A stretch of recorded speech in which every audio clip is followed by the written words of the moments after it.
Et voilà pour c'est l'heure pardon, de la correction. J'espère que vous êtes bien relus et que vous êtes à peu près sûr de ce que vous avez écrit. On va le vérifier de toute façon tout de suite. Donc la première phrase, c'était aujourd'hui je joue dans le jardin. Donc voici l'orthographe correcte où il y a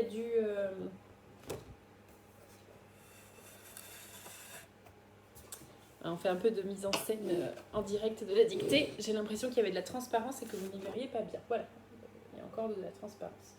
Bon, aujourd'hui, virgule, je joue dans le jardin. Aujourd'hui, qui était un mot à apprendre pour la semaine dernière et qui avait déjà été dans les listes de mots qu'on avait fait plus tôt dans l'année. Donc, j'espère qu'il n'y a pas eu d'erreur sur ce mot-là. Sinon, vous vous entraînez à le réécrire parce qu'aujourd'hui, en CE1, vous devez le connaître par cœur. Je joue dans le jardin. Le verbe de ma phrase, ici, c'est joue, du verbe à l'infinitif jouer. Dans joue, il y a un E muet, puisqu'il est conjugué avec je. Jouer, le verbe à l'infinitif, on enlève ER et on rajoute la terminaison qui va avec le je, c'est le E. Donc on se retrouve donc avec le verbe jouer, je joue, écrit comme ça. Joue avec un E muet, puisque le sujet c'est je. Qui est-ce qui joue dans le jardin? Je. Dans mot invariable à connaître par cœur, mais là je pense qu'il n'y a pas eu d'erreur dans la classe.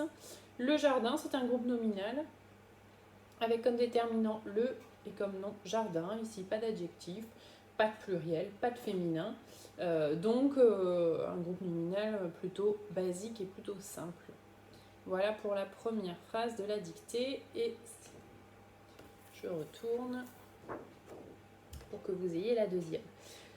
Je m'imagine sauter dans des nuages magiques.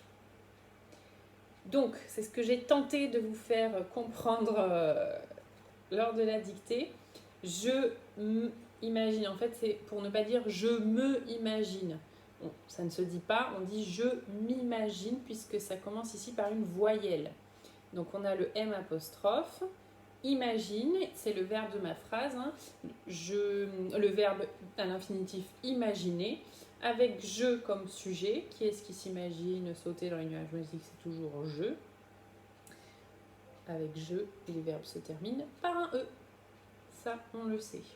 Donc voilà pour cette première ligne. Sauter, donc c'est ce que je vous avais expliqué. Hein. C'est dans cette phrase, c'est un verbe effectivement, mais ce n'est pas le verbe conjugué de la phrase, c'est le verbe qui dort. Donc ici, il est à l'infinitif et il n'a pas d'action particulière sur les autres mots. Donc voilà pour sauter. Dans, encore une fois, pas d'erreur. Et je vous avais un peu mis en garde sur le dernier groupe nominal, des nuages magiques. Des qui est le déterminant, nuage qui est le nom, magique qui est un adjectif. Comment sont les nuages? Ils sont magiques.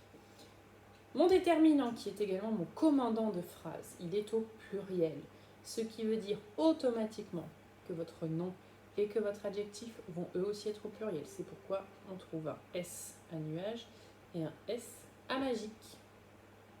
Voilà pour les explications de cette deuxième phrase. J'espère que vous n'aurez pas fait trop d'erreurs, que votre correction, soit que vous avez déjà fait très bien du premier coup, soit que votre relecture vous aura aidé à corriger certaines erreurs. Et s'il en restait, j'espère que je vous aurai aidé, que vous aurez compris quelles étaient ces dernières erreurs. Voilà pour la correction de cette dictée. Et puis, je vous retrouverai bientôt dans d'autres vidéos. Allez, au revoir les loulous!